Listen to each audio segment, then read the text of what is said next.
In this video, I'll be telling you what you can do if your printer is displaying a error code 88 on your HP Smart Tank. And this particular model is the Smart Tank 580, but if you don't have this exact one, any of the Smart Tank series should have the same error codes, and so the solution will be the same, if not very similar. So feel free to keep watching, and this video should be able to help you to find the correct solution. So what this means is that there is a electrical fault or error in the connection between the printhead and the printer. So what we're going to do is just to take the printhead out and have a look at them and make sure that there's nothing wrong, and then we can reinstall and we'll do a quick restart of the printer, and this should resolve the issue. So you need to make sure that your printer is switched on. So you can see I have a clear power symbol without flashing, so it's a consistent light. This is what you want to see. And you may just want to press any odd button just to turn the printer on. And then we're going to open up the front tray here. Now, you may notice that the printhead doesn't slide over. This is a common issue with the printer, but I'm going to show you now how to get it to come over, and then we can stop it manually. So what you're going to do is close back up, and you want to switch off the printer. And just make sure not to do anything whilst the light is flashing. It's quite important not to interrupt any process the printer may be going through, just to make sure not to cause any further faults. And now the printer is switched off, we can go ahead and turn it back on. Now at this point, we're going to have to check when the printhead are sliding over to the right. So you want to listen out for that to happen, and then when it does so, we're going to open it up and stop it with our hand. So once you start to hear a whirring sound, you can go ahead and open the front tray. So now is the good time to do so, and you'll see it slide over to the right, and then just put your finger in the way to stop it from coming back. Now it may take 2 to 3 attempts to stop it completely, and once it does, then you'll be able to open up the printhead like so.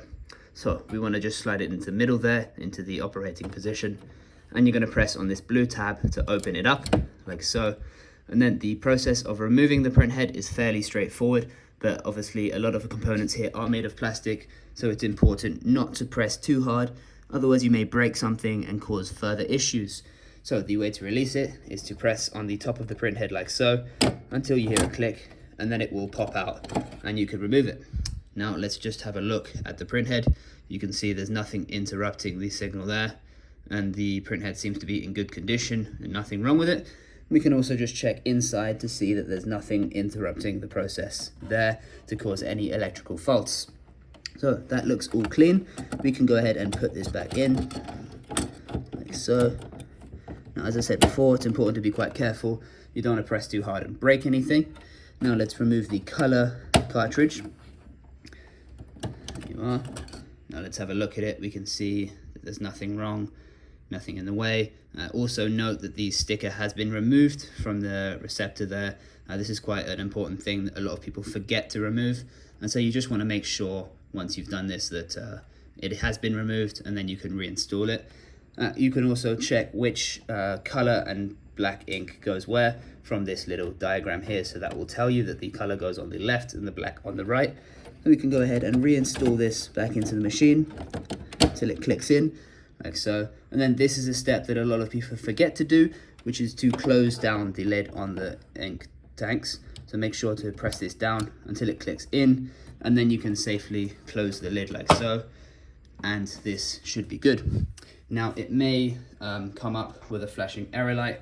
All you have to do is press X to acknowledge it, and then that is good to go. The printhead will now slide back into the correct position where it is ready to begin your next printing job. I hope this video has been useful for you. If it has, feel free to give us a thumbs up and subscribe. Do leave any comments down below if you have any questions or you'd like to give us some feedback. I really do appreciate anything you can tell me, as it helps me to know what to give you in the next few videos. So I look forward to seeing you in the next video. My name is Pat, and this is Printers with Pat. Thank you very much for watching.